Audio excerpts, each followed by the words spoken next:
Today I'm gonna share with you guys my trip to Oirase Keiryu Gorge, which is located in Aomori. Aomori is located in the central Aomori prefecture, the northernmost prefecture of Honshu.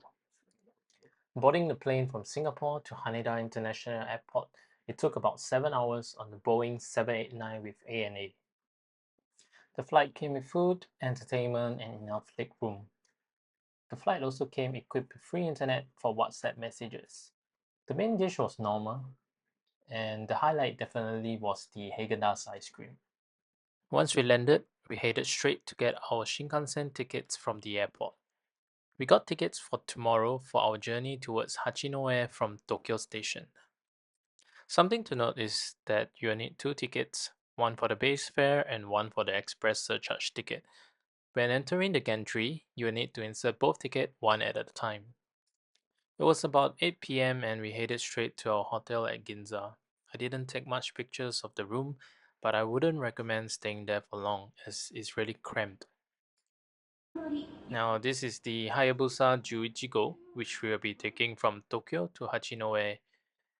It is the fastest Shinkansen in Japan with a top speed of 320 kilometers per hour. The name Hayabusa is from the peregrine falcon, which can dive at a speed of up to 390 kilometers per hour. This Shinkansen has a very unique color, green top and white bottom with a pink stripe in the center. I think it really has a very iconic look. Before boarding the Shinkansen, we actually got some Akiban at the station, and there was this unique Akiban resembling the Hayabusa Juichigo, but sadly I did not manage to find it. And after 3 hours, we finally arrived at Hachinohe Station. As we had some time before the free shuttle bus that brings us to Oirase Keiryu Resort, we explored a little around the station. In the center of this photo, we can see a interesting figurine known as a dogu, which is from the late Jomon period. I also got a Hayabusa keychain as a souvenir from the station, and I really like the color. The bus ride took about an hour, and I never really noticed until that day outside of Tokyo that most of the buildings were less than 3 stories high.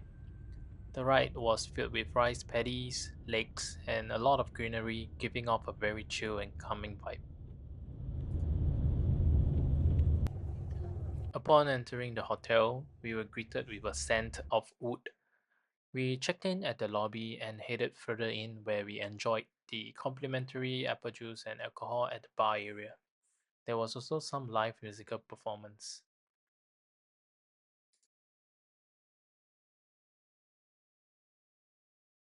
The hotel also provided bicycle rentals, kokedama workshops, and godland workshops. We wanted to rent the bicycles but decided not to as it meant we had to cycle on the narrow road shared with the incoming vehicles, which we thought was quite dangerous. Instead, we went for the godland workshop and made this. Using the chisel, we poked into the god one by one, and this is how it looks. Dinner was buffet style at the Aomori Ringo kitchen.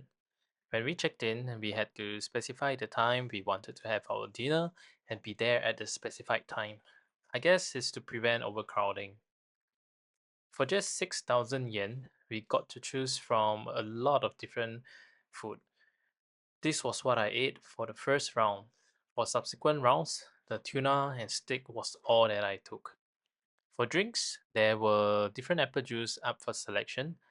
The difference between each apple juice was how sweet it was, and I preferred the least sweet one. That night's dinner was awesome.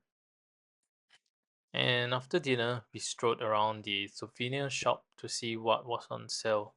We didn't buy anything as we were still heading to Aomori and guessed that we will be seeing the same things there. That was it for the day while we headed back to our room for a good night rest. We woke up feeling refreshed and headed to the Ringo kitchen for breakfast. Breakfast was also buffet style. I got rice, ikura, along with bacon and egg. With our stomach filled, we took the shuttle bus to the Kumoi no Taki stop, where we started our hike along the stream. Now let's enjoy some of the photos and videos that I took along the hike.